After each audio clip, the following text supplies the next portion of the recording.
Thank you so much, all the animal lovers. I hope are here joining me. And today's topic is animal cruelty and sociopathy, actually psychopathy more than sociopathy, and I'll try to make a distinction between the two. Psychopathy is much more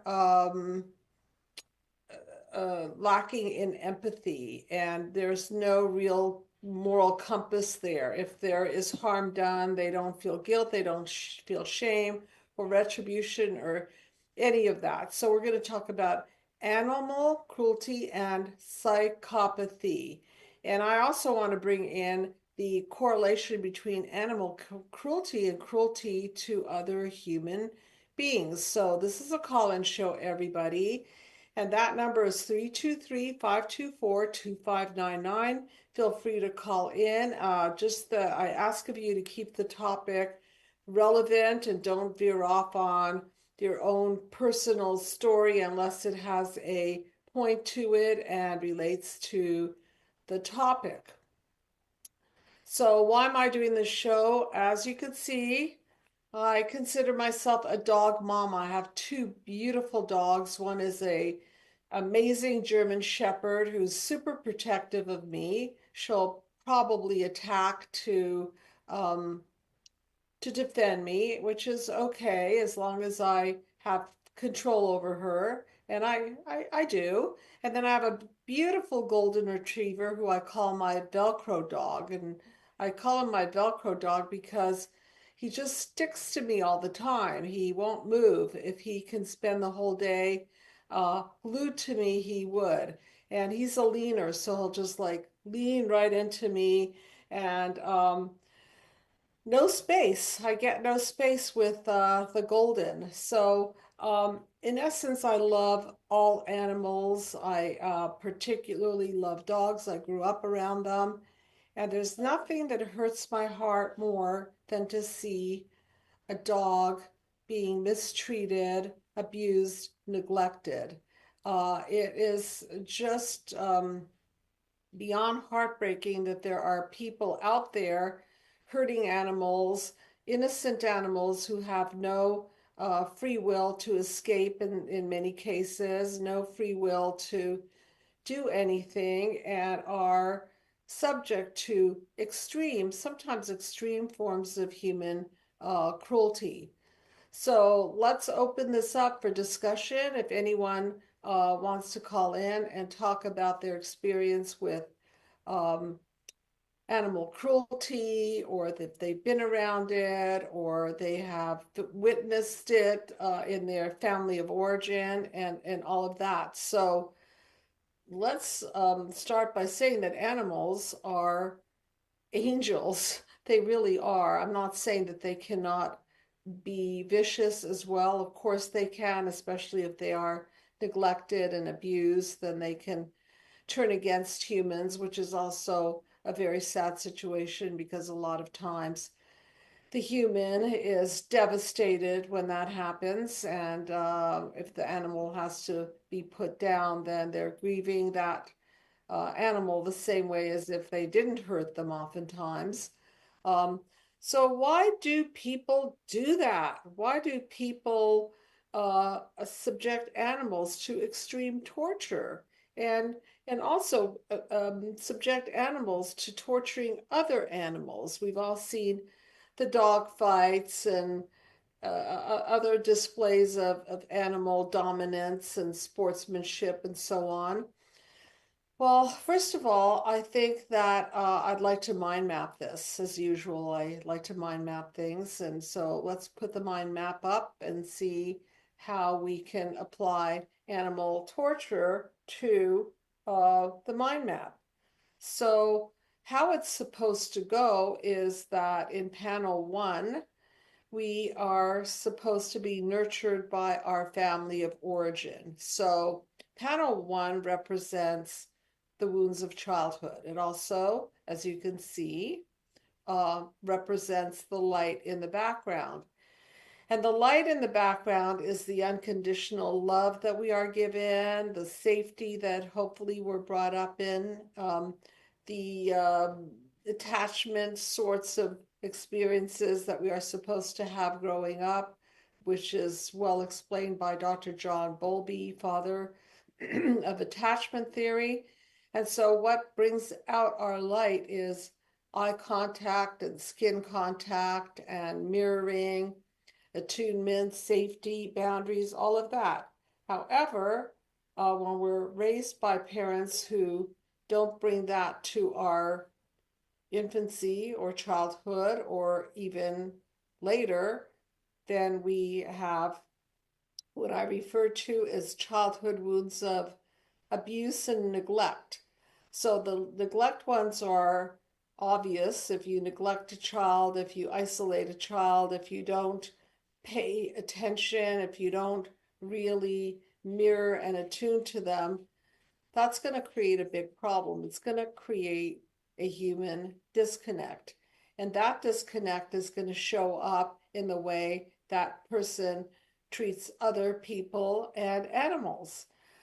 Then there are other forms of childhood abuse that incorporate corporal punishment, being belted, being whipped, parents who are physically abusive, parents who yell at their children and put them down, name call, and so on. And then, of course, parents who are controlling and into the power and control so that they can hold power over their children and manipulate them into doing what they want them to do, which borders on the narcissistic parent, which is the parent who enlists their child in doing their bidding. So it's really using that child to fulfill their own, what I call, hole in the soul. So whether you've been neglected or abused, the results are going to show up. And the way they're going to show up is in the amygdala, which is panel 2. Literally, if you look at panel 2, you'll see a reference to the shattering, a piece of glass being shattered. So think of your psyche as being shattered. So the amygdala is the primitive part of the brain that's supposed to be the fight, flight, freeze, and fawn center, the animal part of our brain. Not very developed, not verbal. Okay, and that's the area that gets activated in animal cruelty because the amygdala somehow senses a relief by projecting that cruelty or the pain, so to speak, onto another creature. And for some reason, it's supposed to give that person a sense of power, control, relief, and it ends up being such a sad fate for so many beautiful dogs and cats and other animals. So after a child has been abused and neglected and their amygdala is in this state of fight, flight, freeze, and fawn, they then interpret their childhood experience and develop what I refer to as negative core beliefs. So if you look at the encoding, you will see that these encodings are the result of wounds of childhood and then are unmitigated reactions, meaning they're not mitigated by our parents calming us down and making us feel safe and allowing us to dial it down, because our parents are supposed to be the first line of emotional defense and give us a sense of comfort and safety. And when they don't, and on top of it, they're abusing and neglecting us, we interpret this as all kinds of messages. I'm not good enough. I'm not lovable. I'm not important. I'm powerless. I am not fitting into society, and so on and so forth. And of course, at the Psychological Healing Center, we work with people who have horrendous core beliefs as a result of their blueprint.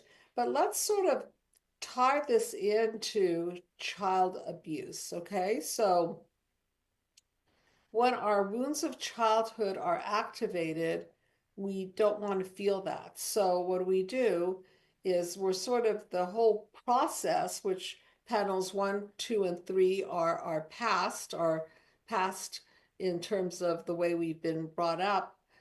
That sort of a blueprinting or role modeling is laid down foundationally. And sometimes people who abuse animals come from families of people who abuse animals. So that DNA strand becomes a kind of a copycat. So if you see your father kick the dog or your mother lock the dog in the closet, or somebody doing something unacceptable and painful and horrendous, then you start on some level accommodating to that, because what we see in our family becomes our new norm. Okay, so when we feel that we are copying, we don't necessarily feel that we're going out of our blueprint, because that's just the way it is in our family. You know, we kick dogs, or we lock them up, or we do something out of the ordinary cruel, dog, cat, whatever animal. And so it gets really engraved into the fiber of our being. And this sets us up for what comes next. So now that we've got a template, so to speak, of abuse, and a template of pain, and a template of self-esteem gone wrong, what happens if something in life doesn't go so well? You know, some people smoke, some people do drugs, some people eat a lot, some people sleep, and other people project their pain onto their animals. Now, this could be good and bad. So positive projection is when you anthropomorphize your animals like I do and relate to them as my children, hence doggy mama, and treat them very much like a member of the family, which I believe they are to me. And so when you project wonderful positive qualities, you can actually spoil your animals, like I have. Not a good thing, but you know, it works for me, it works for them. They have a pretty amazing life with me, and I with them. Um, However, the projection could also go the other way. So in worst case scenario, if you are then activated by another, let's say, human being in the department of you're not lovable, or you're a loser, or you are never going to amount to anything in our society, which is equivalent to a loser, I guess. But if any of these are activated, what happens is we cannot tolerate the pain. And if we didn't have parents that soothed us, and didn't have parents that um, calmed us down, then we're really on our own to self-regulate. And in some cases, because we can't stand the chaos of life, I'll move over to panel 4. 4, 5, 6, I'll kind of group them together and just call this the here and now. So panels 1, 2, and 3 are the past. 4, 5, 6 are the here and now, and then we'll move on to the future. So there's your chaos, everyday chaos, things falling apart, feelings are hurt, finances take a hit, people break your heart, things don't go as planned, you don't get into the school that you wanted to get into, you don't get the job you wanted, teacher gives you an F on your report card, and on and on and on. Things don't go well. And so rather than having internal structural strength, which people do have when they're raised with internally strong, structured parents, they then fall apart. And what happens when they fall apart? There's a bunch of chaos, and you could see all the toxicity sort of floating around in space, and the people hurling off into space, and nobody wants to feel that way. So what do they do to not feel that way? They go into defense mechanisms. Defense mechanisms may include smoking or drinking or sleeping more or avoiding the situation or anything that shuts down the pain and allows you to isolate yourself or numb yourself or distract yourself from the pain because you don't have the capacity in your mind to look at it and deal with it, and so you don't. Now, where does animal cruelty come in? Okay, so if you look at projection onto animals as animal cruelty, then you can see it as a defense mechanism to achieve some sort of an internal sense of control. So if your core belief is that you don't have any power and control, what better than to, and I say that, of course, facetiously, what better than to power and control over an innocent creature? And the innocent creature sometimes is in the form of an animal. Sometimes it's in the form of another human being. Domestic violence might be an example, or repeating the child abuse upon the next generation, which I call the multi-generationally transmitted 𝗬𝗏𝗏𝗏𝗏. Okay, so it's kind of like repeating the pattern over and over again ad nauseum because you haven't healed. And so here you are, and you trap your poor animal in your defense mechanism. And now you sense some sort of a freedom out of that because in your mind, you're releasing yourself from some pent up anger and psychological imprisonment. And now you take the poor creature, dog, cat, whatever type of animal, and you project onto them. So moving into panel number 6, you can see that your defense mechanism can get lit up and violent, and this projection can be something that gets sparked by some kind of a life event that is unbearable or unmetabolizable, and then you could see that there's a clash there.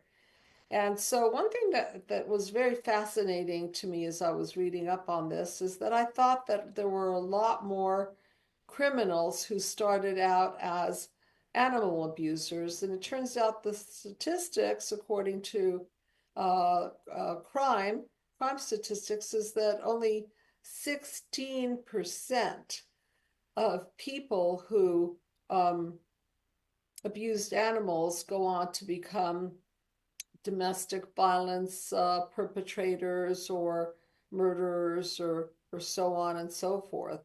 What was also interesting to me is that people who are animal abusers are more likely to commit sexually violent crimes. That was sort of surprising for me to see in the research.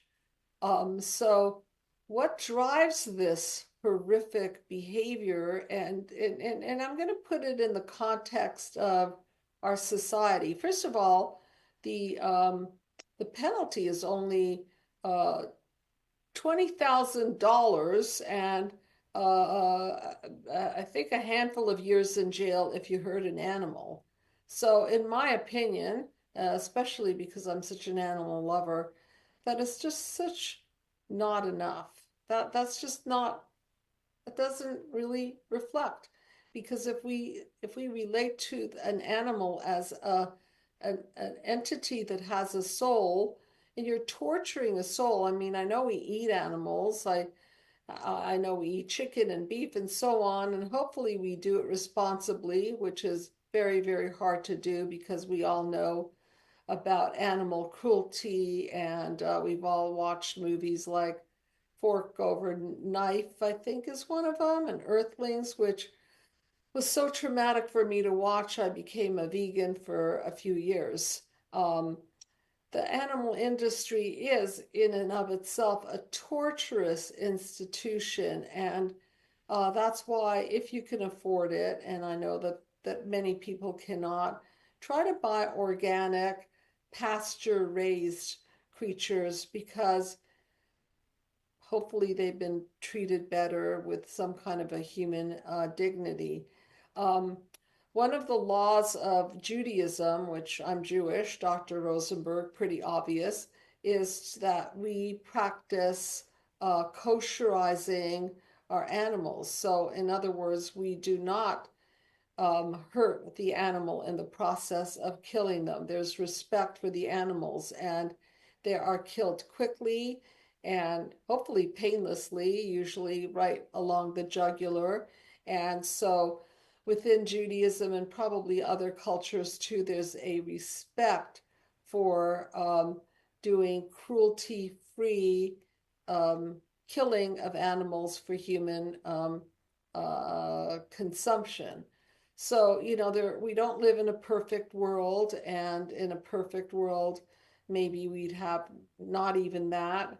Um, However, I think our laws are really, really far behind, and we don't have enough protection of these animals.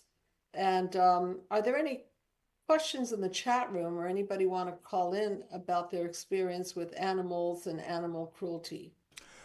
No questions in the chat room, but we do have one person just sharing that they have a legal, which is a golden lab beagle mix named Sugar, and she's a rescue from a highly abusive environment and has scars from dog fights from the previous owners. It breaks my heart. I'm so sorry. And what a kind thing for you to do to take on Sugar, lucky little girl, boy, I don't know. Is Sugar a girl's name? Maybe. But what a lucky little dog. And I want to dedicate this show to people who are even remotely thinking of adopting or fostering. I had a foster nightmare a couple of weeks ago. It breaks my heart that it turned out that way. With the best intentions, I wanted to rescue a little dog. And so they brought the little dog, and then my shepherd almost looked like they were getting along, but then was really being quite aggressive with the dog. And the dog squeezed through a fence and fell down, and it caused so much chaos. And the neighbors were over returning the dog. And, I quickly figured out as much as I would want to, I just don't have the capacity at my age and stage to take on such a responsibility. And I figured that I really wasn't doing this dog any good because the dog was not in a safe enough environment, and I'd have to literally patch up every hole of escape because the dog was, relatively small. And so I couldn't do that. And I couldn't devote the kind of time and attention needed for this little dog to feel safe. And so I had to bring the dog back, and they had to find the dog another home. And I hope they found a permanent home. So it's always so sad when you're trying to be a do-gooder and it doesn't quite go really well. It really left me very, very upset that I couldn't do that because I really, really genuinely wanted to do it. So, if you want to foster, but you can't foster, then maybe what you could do is you could donate to the SPCA, which I do. I do it on a revolving credit card monthly. I just give them money. And one of the things for sure that I could do is I can go down to the local shelter and drop off doggy cookies and doggy treats and bones and blankets and toys and so on. And so I'm hoping that this show is not just about psychology, it's also about being a humanitarian and being humane, because these dogs and cats and domesticated animals bring so much joy to the human race at a time when we are most disconnected, at a time when we are a bunch of, I call us isms. We fractured into different politics and races and religions and socioeconomic status and everything that fine, we've got the right to be who we are, but where is the united humanity? So uh, where do we at some point say that we are most importantly part of the human race, and even more importantly, part of a humane race? And so being humane also means treating your animals kindly.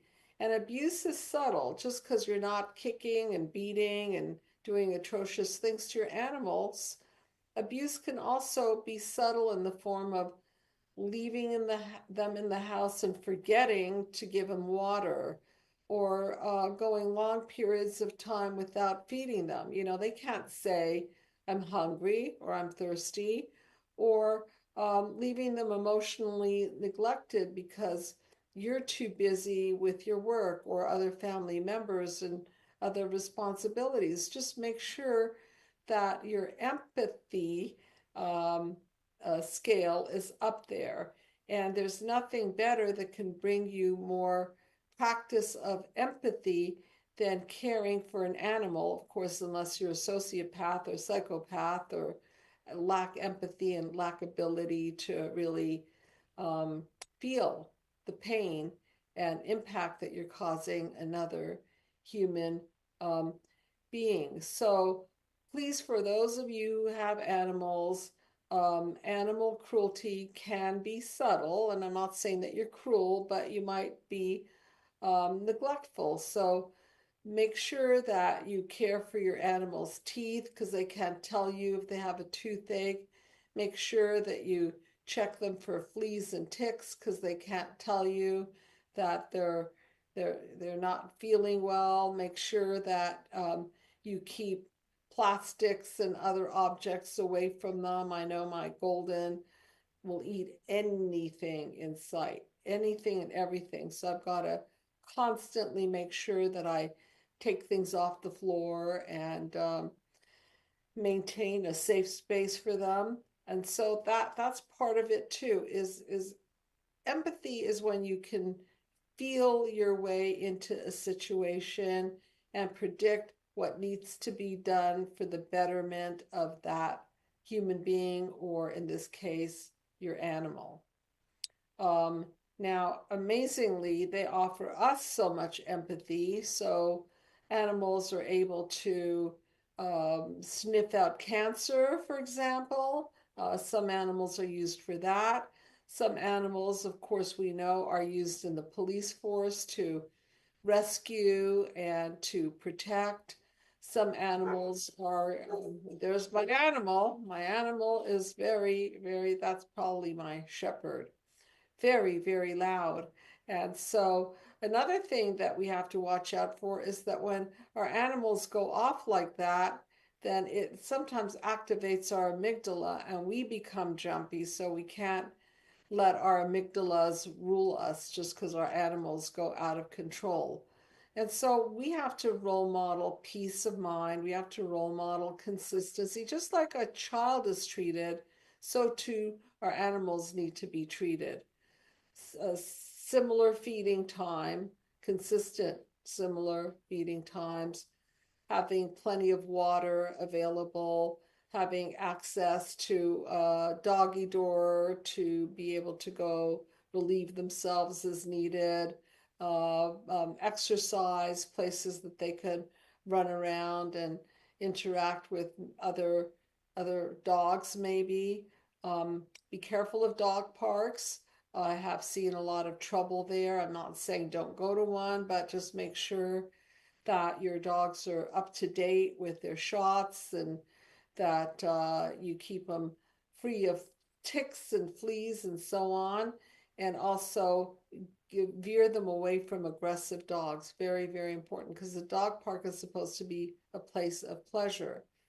So I know I'm veering away from animal cruelty, but it's really important that you practice the opposite of animal cruelty and practice animal kindness.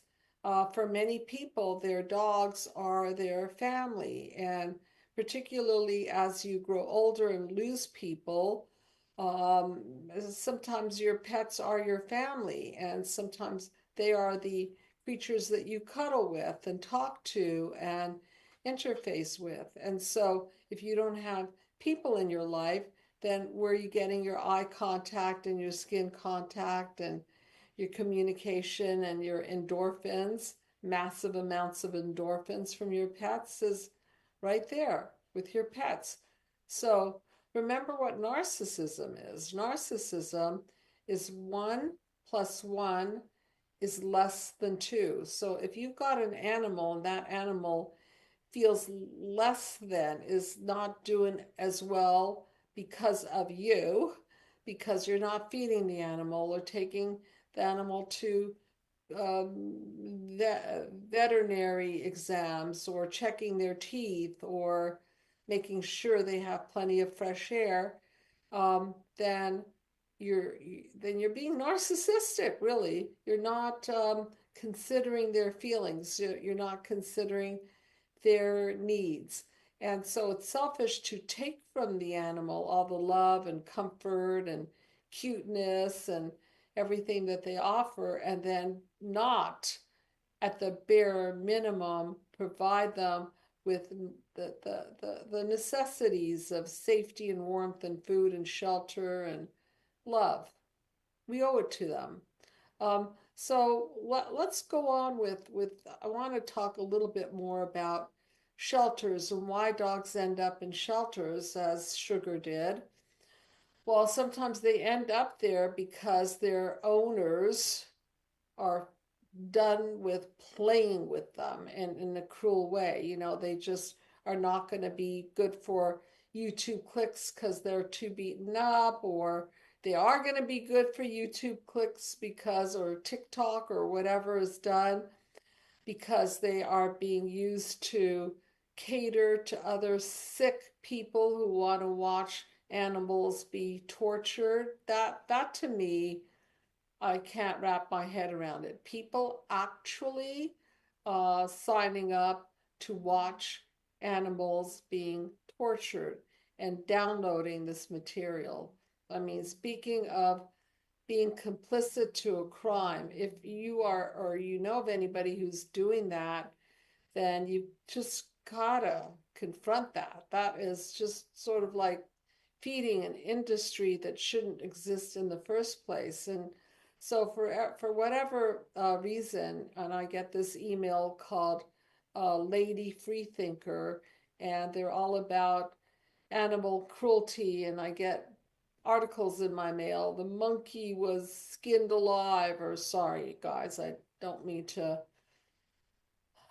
make you upset, but I do want to make you upset enough to do something about it. I can't even open those emails. I don't want to see the level of cruelty. It's just endless. I mean, once you have some animal trapped under your control, you know, the sky's the limit on what they can, what you can do to them. Now, how does that happen? Let's go back to your childhood and ask yourself, did anybody do that to you? Did anybody whip you, beat you, yell at you, isolate you, um, hurt you, burn you, anything like that? And so, can you connect the dots between what has been done to you and what you're doing to other living creatures, whether it be an animal or another child or an adult, anybody? So, this kind of projection comes from the inability to tolerate and process emotions that have not been processed from your past. And so, these defense mechanisms and breakdowns are very, very primitive and rooted again in cruelty, lack of empathy, and inability to really look at your own stuff and heal. Because part of being self aware is to own your own stuff and to be willing to um, ask yourself in-depth questions about your own behavior and then delve into that. And rather than just saying, well, that's the way I am, and, I can't change, and my life is, the way it is. People who grow will confront behaviors that are unethical, illegal, immoral, unjust, cruel, torturous, anything.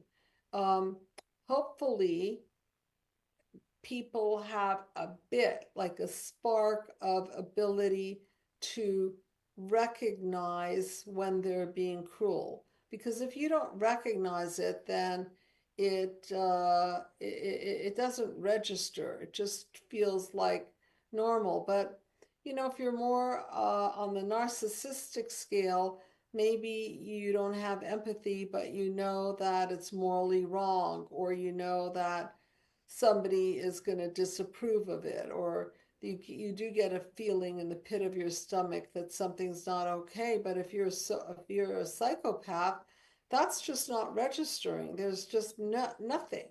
It's like cause and effect, not there. They could, and that's where it becomes dangerous, is when you look at people who murder, rape, and out there and cruel to other human beings. It takes a level of apathy and not caring to do these crimes. And oftentimes they're high on drugs, and we should talk about that for a minute, because part of panel one wounds includes being raised by alcoholics and becoming or drug addicts, and then role modeling that, and watching how your own parents didn't have control over their lives and neglected you emotionally. Oftentimes in alcoholic families, people are there, sort of like the presence is there, but they're not really emotionally present. So there's, again, a human disconnect. And so when we grow up this way, then we lack that connection to the impact we have on others.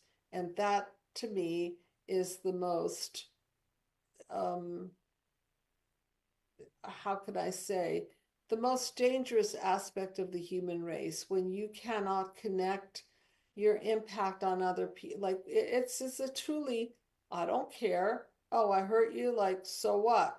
It didn't hurt me. Oh, and this can go very, very far, as you can see.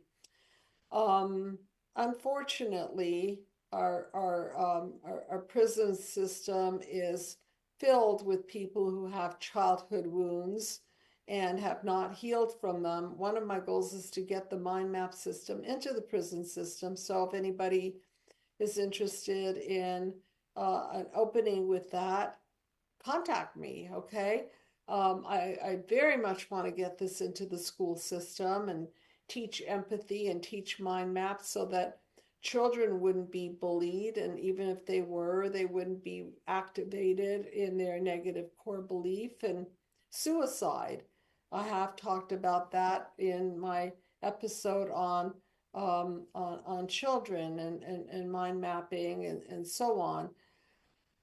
So where the mind map comes in all of this is that if we have been so abused and neglected in our childhood, we will be filled with anger and hurt and pain. And for those who cannot metabolize these feelings and cannot face up to these feelings will be projected onto animals and spouses and their own children and society at large. So um, when I'm talking about animals, I guess I'm now talking about human animals too, that when we're raging and reeling from pain, then it's the dog that we kick, or the kid that we slap, or uh, somebody's neighbor that we abuse, or it's just so endless. And that's why I feel that this healing human disconnect is such a daunting and worthwhile task for me. And I will be moving into my final chapter of making a bigger deal out of healing global disconnect and being more humane. Maybe the animal YouTube today is in that direction of being a better human being. And so imagine if we teach our children not to hurt animals, if we teach ourselves to be kinder and more empathic and more protective of creatures that are not protected. Imagine if we reach out to animal sanctuaries or people who try to protect animals in the wild. What an amazing um, volunteer work that would be. And is there a phone call? No, not a phone call, but a question. Sure. And in fact, this is Tony, but this is kind of even in my family. My brother was this way. But this was the question, are all individuals who harm animals on the path to developing antisocial and psychopathic behavior, or are they distinct subtypes? No, that's the interesting part. And, this is a diagnostic question I ask if I'm working with a kid.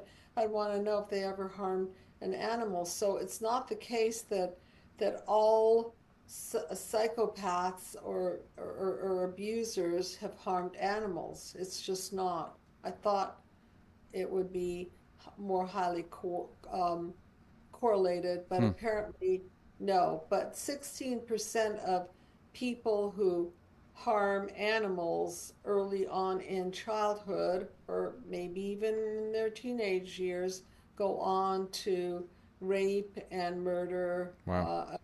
Yeah, yeah. So it's not quite correlated, Some people just skip the animal abuse part and, they have their cute little dog that they go home to Right. after they've raped somebody or, it's just it's very interesting um, how varied we are and how distinct we are in our psychopathology. But thank you for that question. I appreciate it. But and I'm gonna, if you don't mind, for me kind of interjecting in that. Like I said, my brother was that way when we were young. We were kids. Yes. He's older, but he was very abusive to animals, and he went on to being very abusive to, people, and just somebody you just don't want to be around. Um, Yes. um, when you see those signs, like I said, majority of the people, like my family, we didn't know what to do. We didn't know how to approach it, how to even, because he had such a temper. What do you do in that situation? You catch it really, really early on. It's called conduct disorder at younger ages. You can't call somebody a sociopath when they're 10 or 11 or Right. 12. You can kind of see that they're on the path to that. But early intervention is the best intervention. And it's not only through therapy, it's really a family type of intervention where the boundaries are set and the kid is um, you know getting the nurturance Mm-hmm. and the eye contact and the esteem that they need because what happened in your family, do you think that role modeled that to your brother or made him feel like a big nothing where he had to do power and control? The only thing there's two things.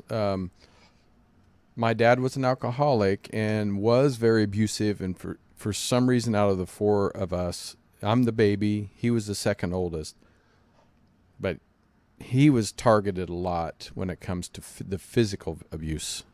I Um, see. Okay. yeah, Okay. but he also, when he was younger, before I was even born, he had he jumped off a two-story building thinking he could fly with the parachute, and he landed pretty much on his head, split his head open. And my dad, mom think from that point on he was never the same. So That's a really good point because we tend to just attribute everything to nurture, and some of it is physiological. So, Right. and when you have an outlier like that, of course you want to take the kid to a neurologist and literally have his head examined and Right. x-rayed and see what parts of his brain have been injured, and talk to the parents about that. Um, but this conduct disorder, very common, where I'll talk to somebody and I'll say, well, did you ever hurt animals? Goes, well, I'm embarrassed to say, but I used to. I remember one case where the guy used to put rabbits in cages and drown them, and he liked the feeling Oh my of gosh. drug. Just I'm sorry to make everybody so ill, but if you're feeling ill just hearing the story, it probably means that you have empathy, which is a good thing, okay? Right. Right. So, but he didn't feel anything, like That that, was my brother. okay, could you see this sort of, the cold, the ice cold running through the blood, okay? Mm-hmm. That's what it is. There's no, oh, poor little rabbit, he's on his, like, why would I even put a rabbit in a cage and drown it? There's no consciousness behind it. There's no feeling of disgust or pain in the heart. It's just not connected. Hmm. And so, then they turn out like your brother, right? Right. Right. And he just, I mean, he was that way he's 63 now and still the same way. I Does mean, he still hurt animals? Do you know? uh, you know what's funny? He has cats and he loves those cats, but I've seen him when he gets it. There's like a switch with him. Hmm. When there's this switch, he can become angry and hurt. I've seen him hurt animals. I remember him drowning a bird when we were kids, like he was just because he wanted to see what happened. Yeah, these are the signs, what you're describing. Even pulling little wings off of butterflies, Right. even though we think of insects as insects, but who would do that? It. I was the one that always, if my dad was a butcher, but when if it was like a deer, I would end up crying because I didn't want him to hurt Bambi or or Yeah, Rudolph or. yeah. You But my went dad, beyond. actually, I have to say, my dad was very similar too. I don't want to get into it. He could be cruel with animals too, and not even blink an eye. So Well, that okay. So you don't have to get into the details of it, but that's where the blueprint comes from. If right, your dad didn't blink an eye, if his heart didn't crack and bleed, even a little bit about the situation, then there was the role modeling. right, And given that your father was an alcoholic, he drowned his feelings in alcohol. So, think of numbing out. It's easier to be cruel when you're numb. right, right. Sounds like a good title for a book, doesn't That it? does It's right. easier to be cruel when you're numb, or if you're dumb, or both, right? Mm-hmm. So, um, it's so essential that we get ourselves right, okay? Even if our parents didn't get us correctly blueprinted, it's not our fault. However, it is our responsibility to heal, and it is our responsibility to to pass something better on, down to the next generation. And so, lucky you, you didn't psycho inherit that Mm-mm. cruelty. And sometimes it does go that way. You watch this stuff and you think, oh my God, I'm never going to be like that. So, role modeling the opposite of what you see. That's why I And never drank either. that, yeah, it sometimes works out that way. You look at it and there your learning lesson, like, oh my God, I don't want to be that way. I don't want to walk around and tipsy and falling over things. Oh Mm-hmm. my God, my brother, I don't want to turn out like, and that's a lucky thing. when it happens, because it could have gone the other way. Oh yeah, for sure. Right? You could have picked up this blueprint of cruelty. So, I'm trying to make the world a little bit of a better place, and I for sure know that animals make this world a better place, and they have something that many, many, many human beings lack, which is the ability to have empathy. And we have to preserve creatures who are on some level more evolved on than many human beings on an empathy scale. Mm-hmm. And we have to treat them with utmost kindness and respect so that we can have a synergistic relationship with our animals. And I'll just move to panel number 789. So when we are in synergy with the planet, right, then the 1+1 is greater than 2 applies. So you give them love and care, and they give back love and care and protection. You protect them, they protect you. And it's generative, and you calm down their amygdala and so forth. And then together we can grow as a human race because we're treating our planet with kindness and less physical pollution and emotional pollution. And there's panel number 9, planet Earth with the 3 dolphins. You see the 3 dolphins swimming on the bottom, the right I do. bottom. Well, they represent mind, body, and soul. There are wisdom masters, and dolphins, as we know, are highly intelligent and highly empathic. And this is a metaphor again for a calmer world, a world immersed in kindness and clean water, and being gifted by other species as learning lessons in empathy and interconnection. So we need to learn from our animals, and shame on, like literally shame on anyone who would dare to hurt an animal. And we've got to teach this in schools. That's another thing I want to bring in is let's teach this in schools, and also the prison systems. I know sometimes we feel like it's too late for them. However, for those of the people who are going to eventually come out of prison, if they don't learn empathy and they don't heal their childhood wounds, we're taking huge risk, releasing huge, it's just time is not going to heal. It's the psychoeducation and the delving deep into the psyche that's healing, not just tick tock, 2 years, 5 years, 10 years, 15 years, 20 years, I'm paroled. What does that do unless there's work behind it? So no more questions in the chat room? Just a lot of people talking about their own pets and and stuff like that, but no actual questions. Yeah, and please, please, please, even if it's like $5, $10 a month, donate to the 𝗬PCA. It makes a difference. Or if you can't adopt or foster a dog, then at least bring the dogs that need some kind of a love and care, blankets or doggy treats or something, anything really. And they're so appreciative. Yeah, so man's best friend.